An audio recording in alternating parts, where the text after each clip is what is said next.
네, 안녕하세요. 반갑습니다. 사회복지 실천론을 강의하고 있는 김상범입니다.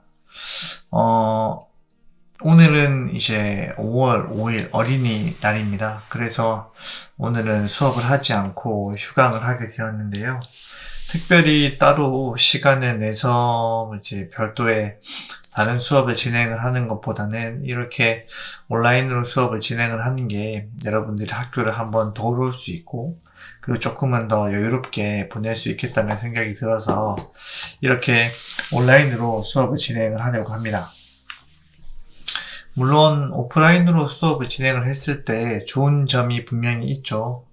우리가 조금 더 이제 나눌 수 있는 부분들도 더 좀 풍성하게 나눌 수 있고, 또 어쩌면 시간을 들여서 이렇게 영상을 보는 것도 피곤하고 힘든 일일 수 있으니까요.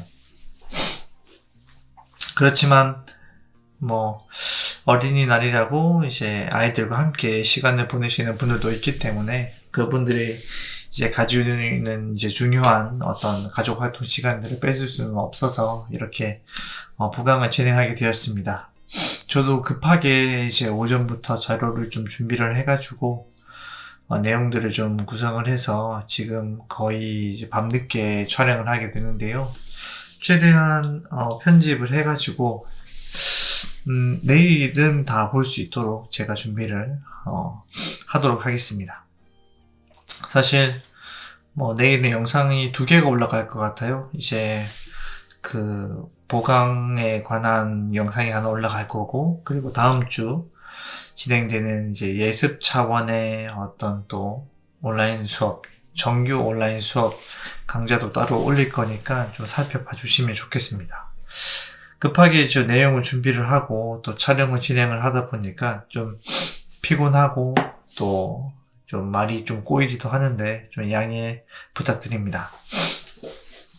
우리가 지난 시간에 이제 온라인 그 수업을 통해서 사회복지 실천 과정의 첫 번째인 초기 단계를 진행을 했습니다. 여기에서는 여러 가지 접수 면접을 진행을 하고, 또 상황을 파악하고, 또 준비를 하고, 사정을 하는 이런 정도의 내용들이 있었는데요. 그 중에서 별도로 좀 중요한 내용들을 추려가지고 더 추가적인 형태의 내용들을 준비를 해왔고, 또 필요한 부분은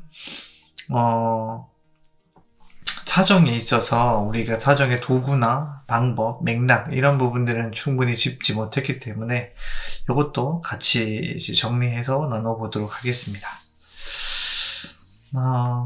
일단은 접수 초기 단계에서 제일 중요한 게 이제 접수 단계와 사정인데요. 이것도 그 실천 과정을 어떻게 구분하는가에 따라서 학자들마다 다르게 구분을 하고 있어서 챕터마다 중요하게 여겨지는 부분이 다르기는 합니다. 그런데 어쨌든 제가 주 교재로 선정했었던 그 최욱채 저자의 사회복지 실천론의 내용을 기본으로 정리를 하다 보니까 조금 덜 중요하게 다뤄진 부분이 있어서 이런 부분들을 조금 더 추가적으로 넣었고요.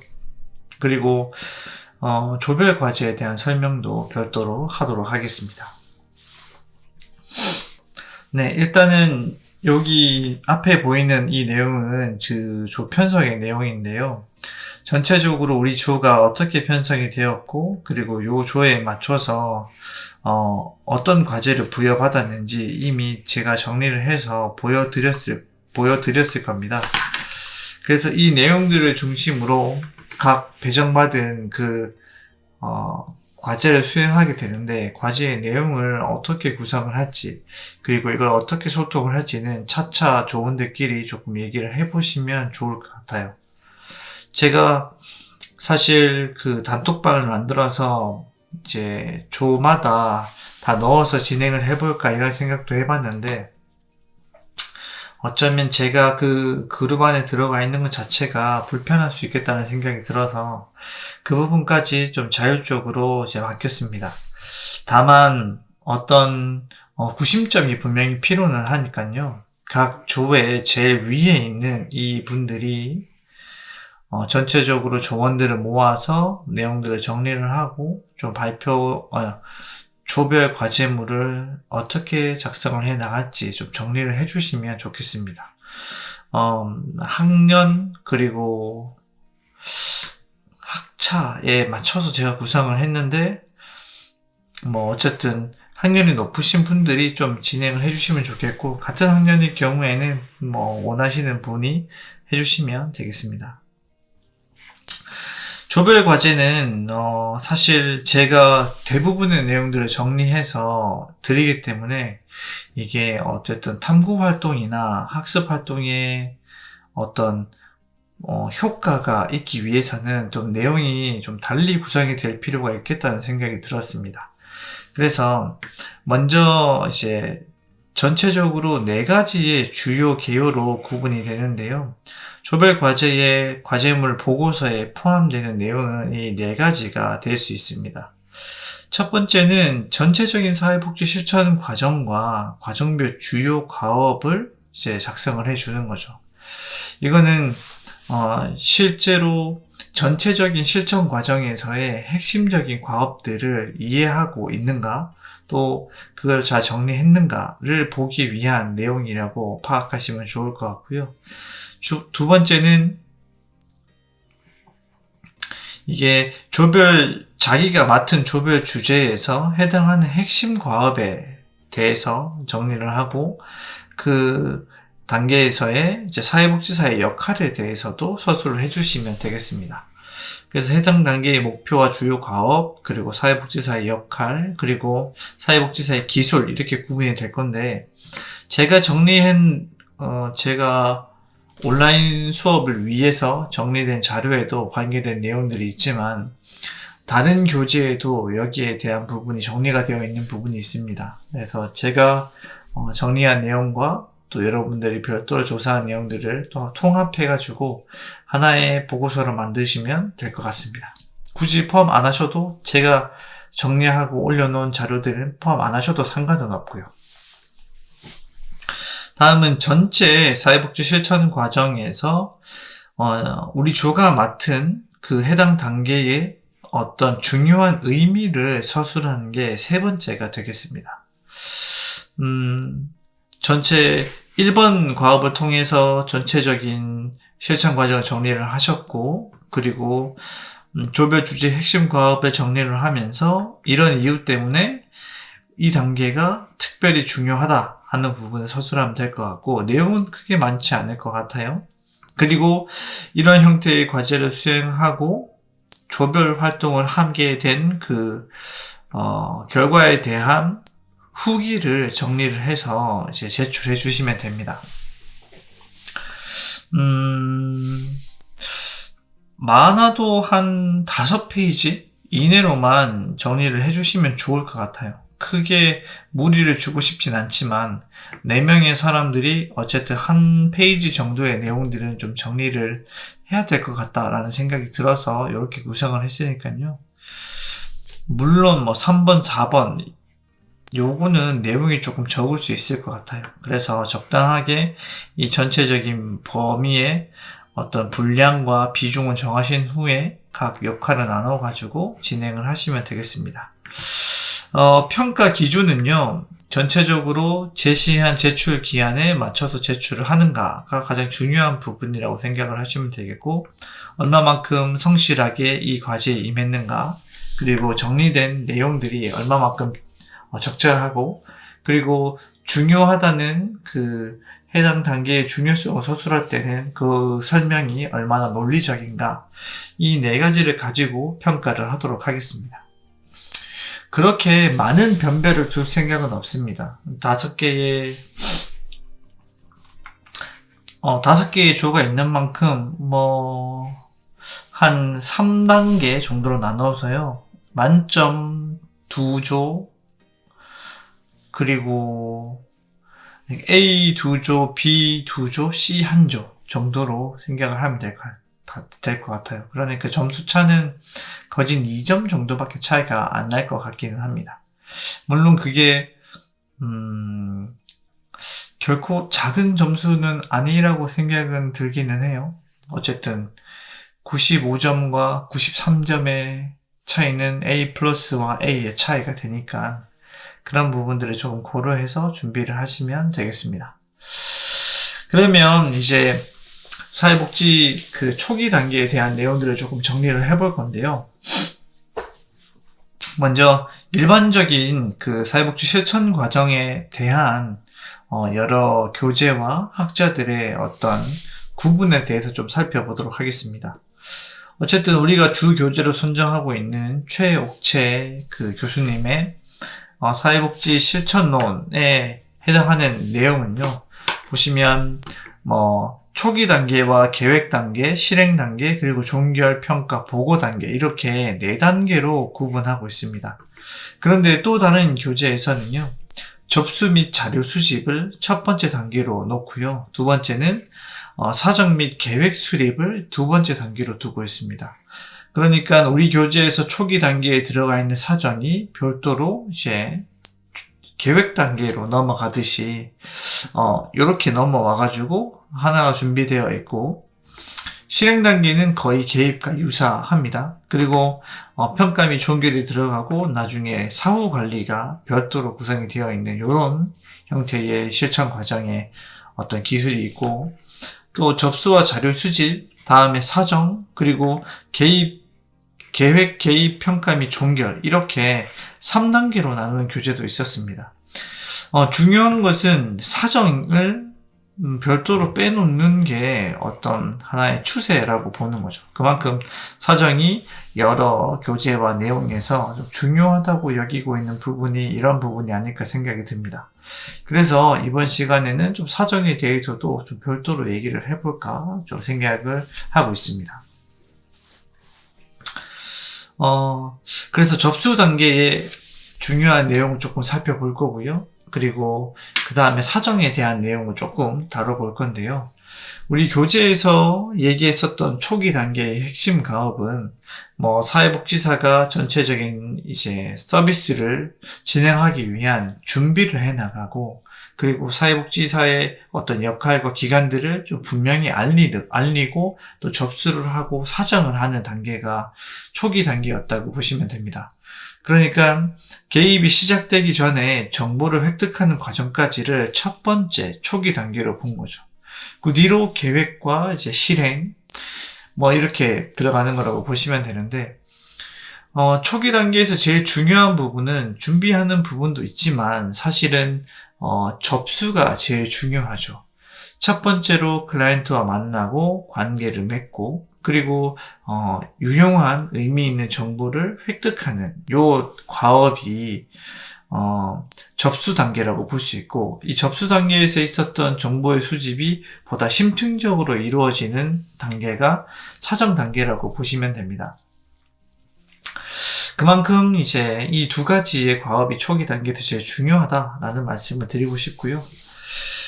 보시면 이제 접수 단계에서의 핵심 내용은 클라이언트가 가지고 있는 문제와 욕구를 확인하는 것이 대표적입니다. 그리고 사회복지사와 기관이 원조를 진행을 함에 있어서 우리가 어떤 것을 목표로 무엇을 위해서 이제 클라이언트를 도와주고 클라이언트를 위해서 이제 활동을 하게 되는지에 대한 정확한 설명과 어떤 합의가 필요한 거죠.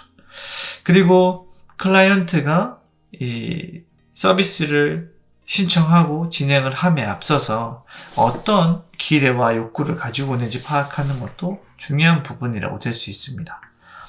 그리고 클라이언트가 가지고 있는 욕구와 우리 기관이 추진하고 있는 어떤 가치관, 그리고 주된 사업, 그리고 서비스의 내용 이런 것들이 좀 일치되고 있는지 또는 클라이언트의 욕구를 충족하기에 무리가 없는지 하는 것들을 파악하는 것이 핵심 단계라고 보시면 돼요. 그래서 첫 번째로는 클라이언트의 문제를 확인하고 그리고 클라이언트가 바라고 있는 욕구와 기대를 확인하는 것이 중요한 내용이라고 볼 수 있습니다. 그리고 우리 기관에 대한 성격, 역할, 서비스에 대한 내용들을 정확하게 설명을 하고 이 클라이언트가 우리 기관에서 서비스를 받을 것인지 또는 우리 기관이 클라이언트를 원조로 시작할 것인지 실천을 개입할 것인지 등에 관한 부분들을 결정하는 사항까지도 이루어질 수 있고요. 그 다음에는 이런 전반적인 과정에 대해서 안내하고 관련된 서식을 통해 문서화하는 작업까지가 접수 단계에서 이루어집니다.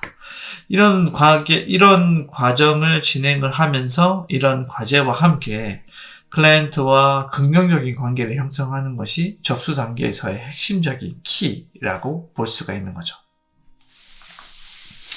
접수 단계에서 이제 중요한 과제들이 몇 가지가 있습니다. 어찌됐든 처음에 클라이언트와 만나서 욕구도 확인하고, 그리고 서비스도 설명을 하고, 그리고 서비스를 할 것인지 안 할 것인지 결정도 진행을 하지만, 그 과정 내에서 몇 가지의 과제들이 있는데, 첫 번째는 이제 클라이언트의 참여를 유도하는 것과 또 문제 확인, 서비스에 대한 정보 제공, 결정, 서식 작성, 의뢰 정도까지가 있습니다. 가볍게 한 개씩 살펴보면은요. 먼저 참여를 유도하는 게 중요한 부분이라고 볼 수 있죠.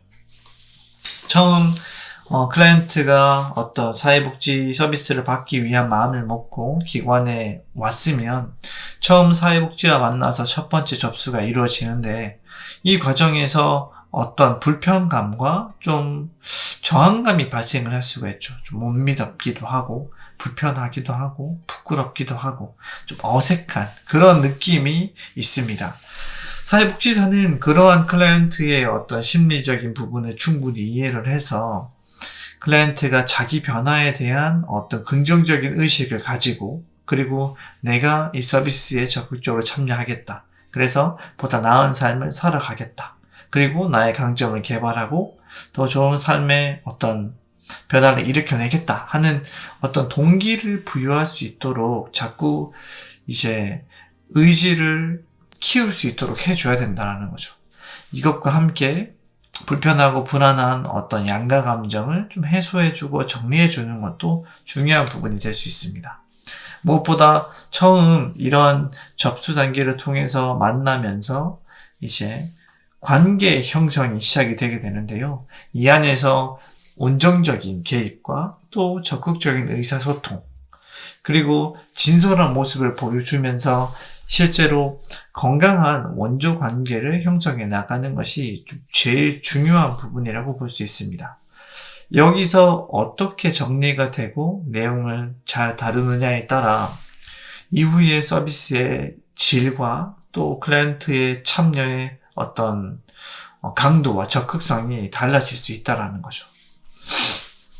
그 외에는 일반적인 부분들 우리가 앞서 다루었던 내용들이라고 볼 수 있습니다.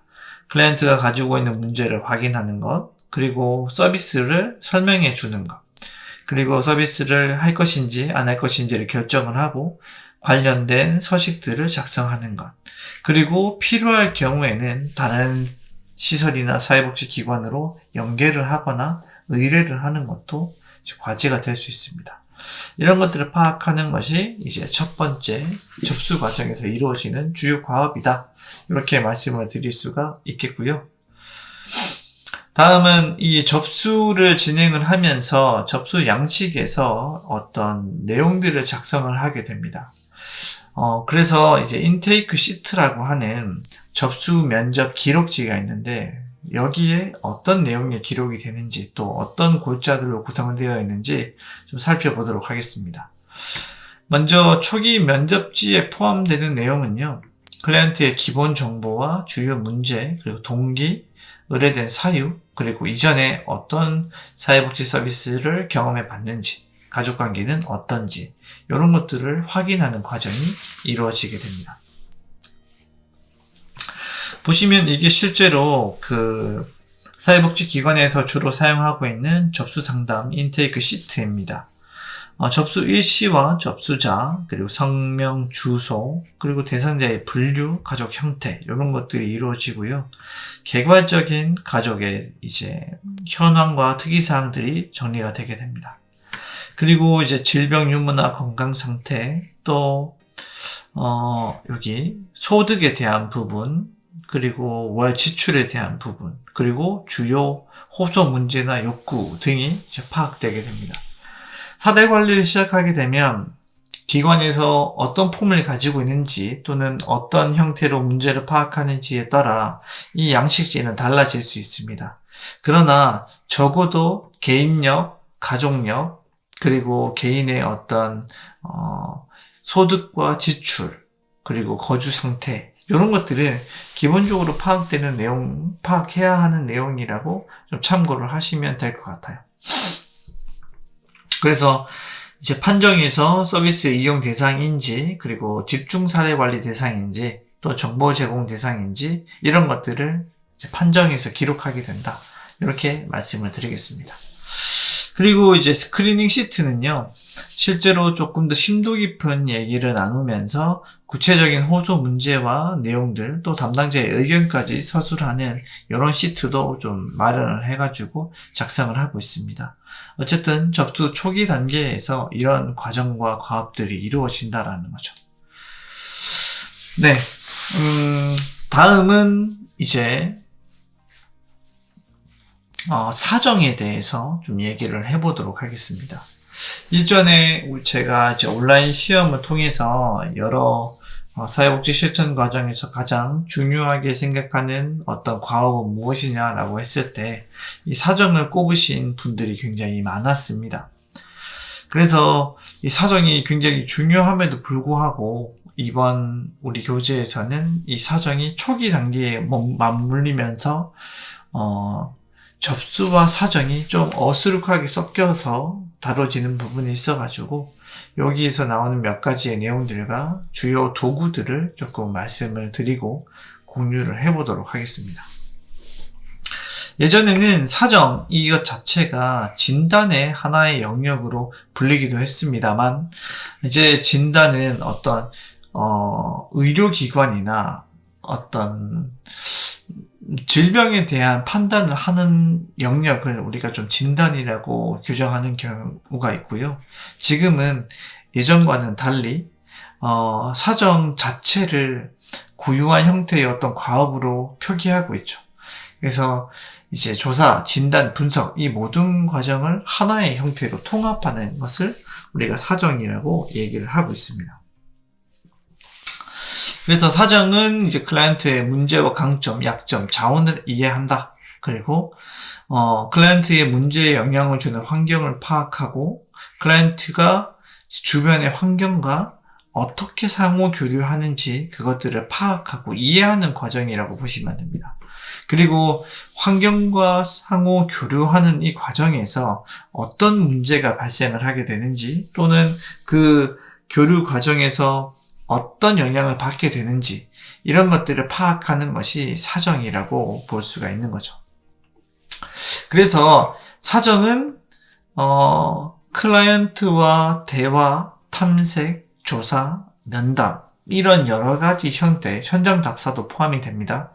여러 가지 과정을 통해서 수집된 자료를 통해 클라이언트가 가지고 있는 문제를 정확하게 파악하고 그리고 그 문제가 왜 발생하게 되었는지 그 원인을 파악하는 것 그리고 그 파악된 원인을 통해서 문제를 어떻게 해결할 것인가 이 과정을 찾아내는 것이 이제 사정이라고 보는 거죠.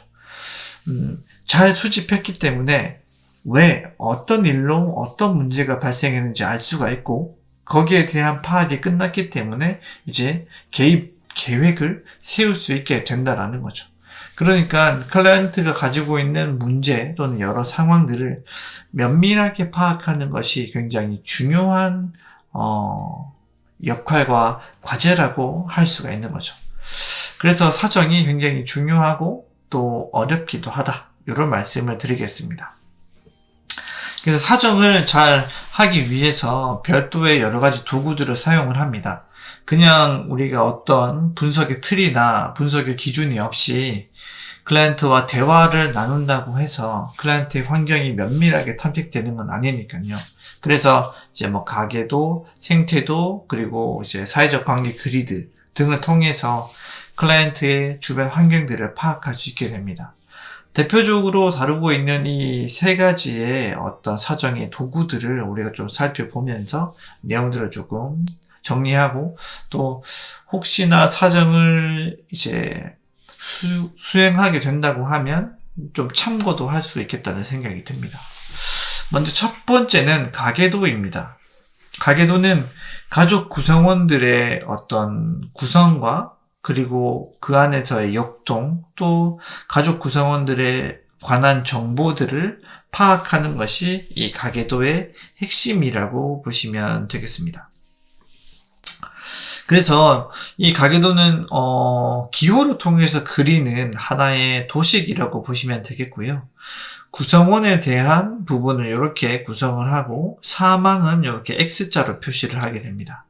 남자는 네모, 여자는 동그라미로 표시를 하고요. 그리고 이렇게 실선을 이었는 요것은 결혼을 의미를 하고, 실선 중에서 이렇게 사선으로 하나가 그어지게 되면 이제 별거, 2개가 그어지게 되면 이혼이 되게 됩니다. 그리고 이 결혼한 상태에서 밑으로 여자와 남자 이렇게 표시되는 게 있다고 하면 이게 우리가 출생한 자녀라고 볼 수가 있겠고요. 여기에 대한 구성은 출생 순위에 맞춰서 왼쪽에서부터 이렇게 그려나간다라고 보시면 됩니다. 사실 어떻게 그리는지 크게 상관은 없을 수 있습니다. 그런데 우리가 좀 정형화된 도구를 통해서 이 기호를 일치시키는 것은 다른 외부 전문가가 이 사정에 대한 정보를 파악했을 때도 동일한 결과를 얻을 수 있고 동일한 해석을 하기 위해서 이렇게 쓴다라고 보시면 되겠고요. 여기에 있는 기호뿐만 아니라 약물 중독, 그리고 성폭력 경험, 심리적 장애 이런 부분까지도 사실은 기호화되어 있습니다.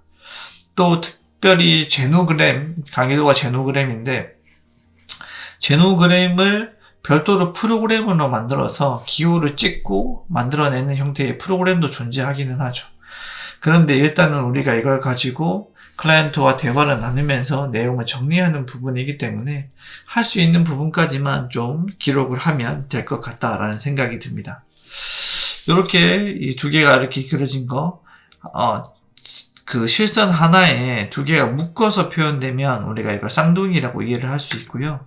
밑에 아이가 어떤 상태인지, 그러니까 아들인지 딸인지 모를 경우에는 이렇게 세모로 표시를 해서 임신이라고 표시를 합니다. 그리고 X는 유산이라고 보시면 되겠고, 가족 구성원들을 이렇게 동그라미로 실선에 점선에 동그라미로 표시한 요것은 이제 가족 경계선이라고 보시면 되겠고요. 그리고 가족과의 관계를 이렇게 선으로 표기하게 됩니다. 실제로 이 가계도의 어떤 그려진 형태의 모양을 보고 좀 정리를 해보면은요, 이렇게 표기할 수 있습니다. 여러 가지 정보가 이렇게 좀 나와서 좀 이해하기 어려울 수 있는데요. 보시면 일단 클라이언트를 먼저 찾는 게 중요합니다. 그래서 클라이언트를 먼저 이렇게 그리죠. 간략하게 클라이언트와 클라이언트의 가족 구성원들을 물어보고 전체 A4 용지 내에서 이런 구도를, 위치를 좀 잡아가는 게 중요합니다. 요렇게 클라이언트와 원 가족에서부터 출발을 하는 거죠. 그런데 여기서 보면 이게 아빠 그리고 엄마가 될 수 있고, 이게 첫 번째 딸, 장녀, 클라이언트입니다. 여기 앞 중간에 있는 요 숫자는 나이라고 보시면 되겠고요. 그래서 10살 여자 아동이 클라이언트고, 이 아동에게는 이제 42세의 아빠와 이제 38살의 엄마가 존재하고 있습니다. 특징적인 부분은 요렇게 첫 번째 결혼이 있고 재혼한 사람이 이제 38살이라고 볼 수 있겠고요. 결혼은 2009년에 하고 12년에 이혼을 하게 됐습니다. 이렇게 생각을 해보면 이제 13년에 이렇게 나왔죠. 그래서 지금 10살이고 현재의 연도가 표기가 되어 있으면 이 결혼 시기와 또 이런 것들을 좀 확인해 볼 수 있는데, 현재의 시기는 없으니까 그냥 넘어가도록 하겠습니다. 그리고 지금 이렇게 점선으로 표기되어 있는 요것을 보면 이게 원가족이라는 것을 이해를 할 수 있겠고, 이렇게 함께 지내고 있다고 보시면 돼요. 그리고 이제 할아버지, 할머니, 그러니까 시댁에 있는 할아버지와 할머니는 살아 계시고 외 할머니만 이렇게 존재하고 있습니다. 그리고 관계 양상을 보면 아빠와는 소원하고 이 엄마, 새엄마라고 볼 수 있겠죠. 새엄마 같은 경우에는 이렇게 갈등을 경험하고 있습니다. 반면에 새롭게 이 두 새로운 부부에서 태어난 아들은 좀 좋은 관계, 밀착된 관계를 가지고 있고 또 혼자만 좀 소외되고 있는 양상을 보여지는 거죠. 이런 것들이 가계도를 통해서 볼 수 있는 부분이라고 볼 수가 있겠습니다. 그런데 이렇게 작성을 하는 것뿐만 아니라 몇 가지의 추가적인 정보를 더 기록할 수 있습니다. 그냥 그림만 그리고 끝나는 게 아니고 그림을 그리고 그 내용에서 중요한 부분까지도 더 작성을 할 수가 있어야 한다는 거죠. 몇 가지의 이제 내용들을 어떻게 기록을 하면 좋을지 좀 정리를 해보면은요. 이렇게 실제 가계도가 존재할 수 있습니다. 그럼 여기 가계도 내에서 몇 가지의 정보들을 작성할 수 있는 거죠. 이제 아버지의 직업 같은 것들 여기에 더 추가적으로 정리를 할 수가 있겠고요. 어머니도 마찬가지입니다. 뭐 주부라고 표기할 수도 있겠죠. 펜이 좀 크니까 좀 줄여가지고 써보겠습니다. 그리고 이제 지금 엄마와의 관계도 표기를 할 수가 있습니다. 원래 친모겠죠. 친모와의 관계도 표기할 수가 있겠고요. 뭐 친모와도 전혀 연락이 없으면 사실은 단절되었다라고 표기를 해야 되겠죠. 우리가 앞서 봤던 것처럼 단절이라는 기호가 사실은 있었으니까 그 기호에 맞춰서 우리가 써주는 것이 중요합니다. 왜냐면 이렇게 클라이언트와 사실은 원래 엄마와의 관계는 굉장히 중요한 부분이고 특히나 지금 이 가족 내에서의 어떤 커뮤니케이션과 어떤 관계 형성이 굉장히 어려운 상태이기 때문에 이렇게 할머니와의 관계, 할아버지와의 관계도 사실은 표기해 주는 게 굉장히 중요하죠. 이것을 통해서 가족 치료의 양상도 우리가 확인해 볼 수 있습니다. 어쨌든 이제 집단 전수 과정을 통해서 가족의 양상과 문제들은 이제 좀 세대간을 통해 전수되는 과정이 많이 있을 수 있기 때문에 가족의 역동 또한 살펴볼 수 있는 거죠. 아빠와 관계가 어땠는지, 엄마와의 관계가 어땠는지, 뭐 갈등이 있었을 수도 있겠죠. 이런 부분들을 좀 기록해 주는 게 중요합니다. 그리고 뭐 학교 생활에 대한 부분도 잘 여기 위에 작성할 수가 있습니다. 뭐 성적은 어떤 편인지, 성적은 뭐 좋은 편, 나쁜 편, 뭐 이런 것도 기록을 할 수가 있겠고요. 그리고 특별히 관계의 양상에서 갈등이 이렇게 표기가 되어 있는데 이렇게 갈등이 이루어지는 주요 요소가 어떤 것인지 확인해 보는 것도 중요하죠.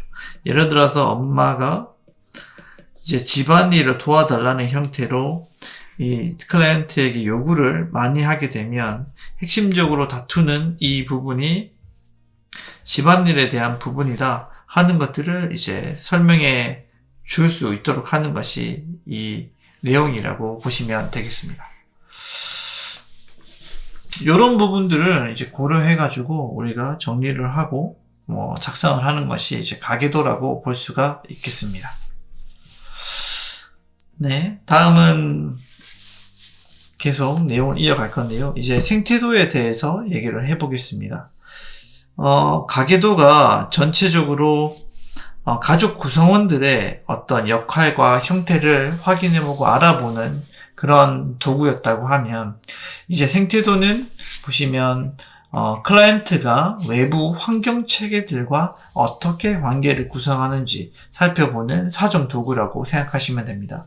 가계도는 가족 구성원들과의 관계에 집중되어 있으면 생태도는 그것보다 훨씬 더 거시적인 외부 요소들, 학교에 대한 친구, 학원 선생님, 교회, 이런 여러 가지 것들을 확인해 보는 것이 이제 생태도라고 볼 수가 있는 거죠. 생태도도 동일하게 이렇게 가계도의 기호들을 고스란히 사용을 하고 있지만 중요한 것은 큰 구조가 없는 여러 가지의 일단 미시체계와 외체계, 생태 체계적 관점에서 나오는 어떤 체계들을 쓰고 그 체계들의 에너지의 방향과 힘의 크기, 관계 양상들을 보여주는 것이 이 생태도라고 보시면 됩니다. 생태도도 이렇게 적는 것뿐만 아니라 중요하게 다른 요소들을 또 기록해 주는 것이 이제 중요합니다. 네.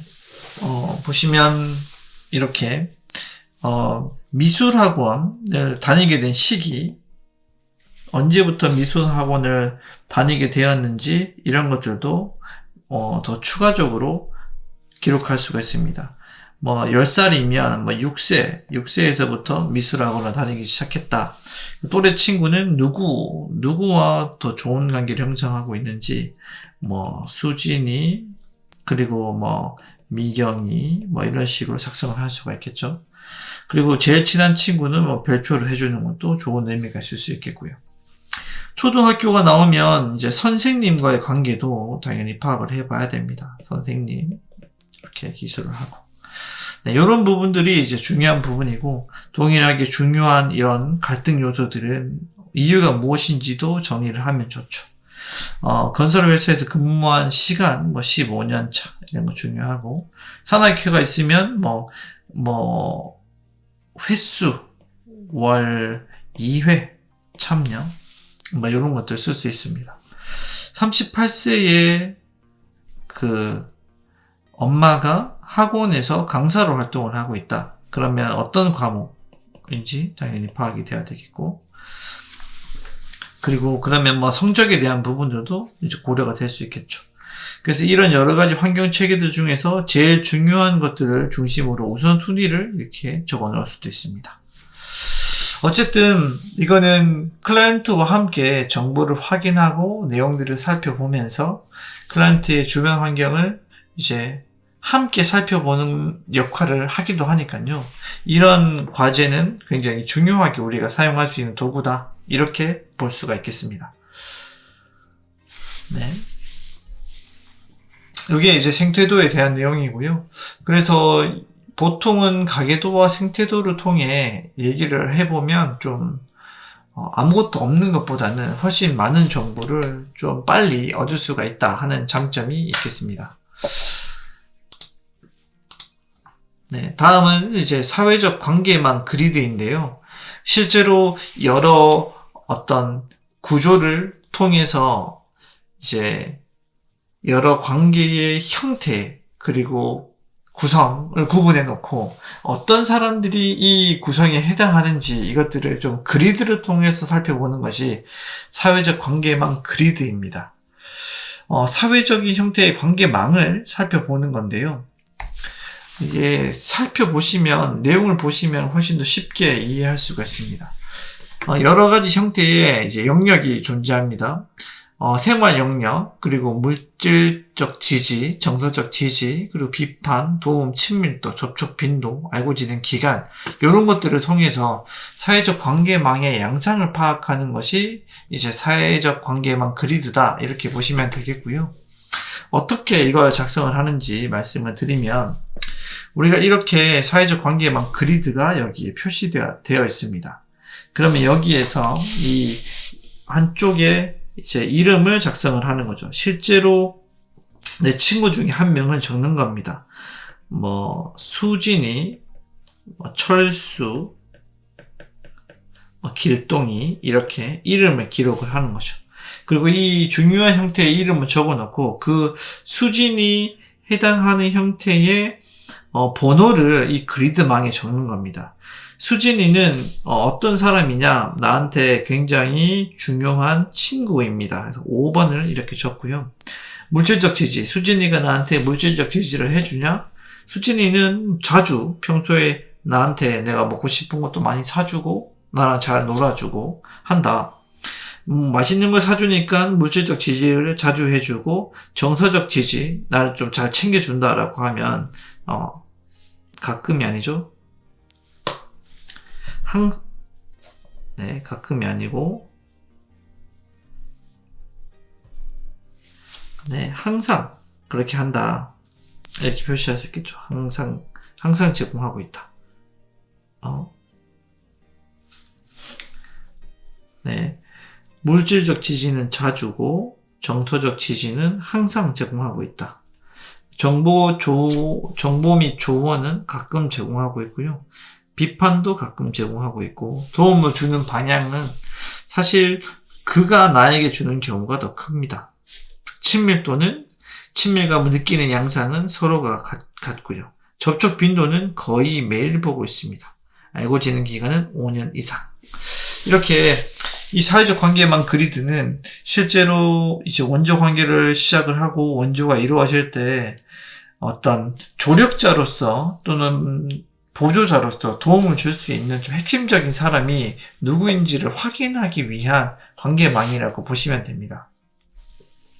이런 관계망을 통해서 얼마만큼의 개입과 어떤 전략이 필요할지 확인해 보는 것이 사회적 관계망 그리드라는 거죠.